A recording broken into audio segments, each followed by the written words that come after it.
Hey guys, Ashlane here. Today we're going to be talking about perfecting Earthquake GoWiWi. These are 3-star attacks at Town Hall level 9. But before I get into the replays here, let's give a quick thanks to Th9 and Joy, the clan leader.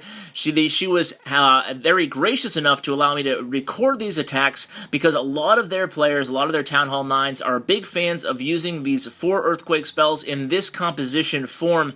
Now there's going to be 4 things I'm going to want to talk to you guys about. Very important you pay attention to these 4 strategy keys if you want to execute the attack for yourself. Number 1 is the hero levels. So obviously you'll know in all of these replays today the hero levels are under 30 combined, and that would be because I do recommend this attack at Town Hall level 9 if you have below level 30 combined heroes. Why is that? Well, because my number 1 recommendation would be GoLa or number 2 GoHo-Wee right behind it for 3-star attacks at Town Hall 9, but if your heroes aren't 30 combined, I just don't feel confident going against most bases that are, mid to max level Town Hall 9s if my heroes are under that level benchmark. So the second thing you want to notice is you don't have to lure in this strategy. You're bringing 3 golems, but you have plenty of firepower as well, a lot of wizards and witches as well, so you don't really necessarily need to lure the clan castle. If it's very easily accessible, you might want to lure it out to the side, but part of the reason you don't have to lure it brings me to the third thing. The third thing we want to focus on today, and then I'll go over in more detail in the second 2 replays, is the spell selection here. You're going to be bringing, on top of your 4 earthquakes, 1 heal, 1 rage, and you're going to be using them at relatively the same time in your attack when you engage the core of the base.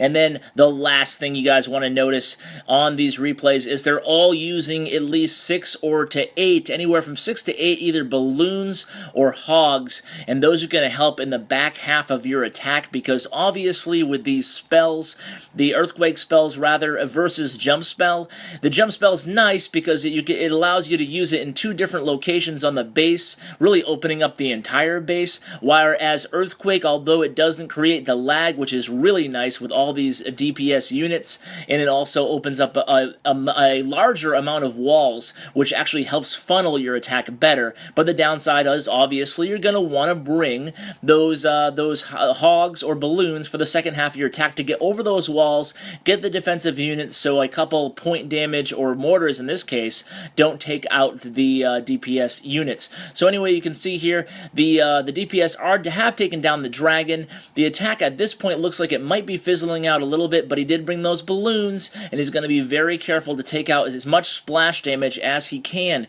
because obviously in a GoWiWi attack, you guys know this, the biggest enemy you're going to run into is splash damage. That means mortars and wizard towers. You want to make sure you account for every mortar and every wizard tower on the map. Make sure you take out the ones that you can obviously get to. That way they don't get your DPS units. You can see his queen goes down here. There's an attack by Sean, I should mention, but he actually has a golem still alive on the board, as well as the king and a few wizards. Look at how nice he used those last few balloons to take out that Tesla that could have taken down his king. So it's all about bringing some units for the back half of your attack and using them very smartly. You don't necessarily just want to send them all in there in a big clump, rather see what direction your army heads, and then go from there. This last attack is by Joy again, very nice attack, always using the earthquake spell beforehand. Generally, unlike jump spells, you don't have to worry about expiration, so you generally want to create a nice funnel, a nice easy pathing before you start placing your units. That way nothing goes crazy and your units start moving in an area that was unanticipated. So here you go. In this clan castle, there's just some witches and wizards. What is this, old school clan castle?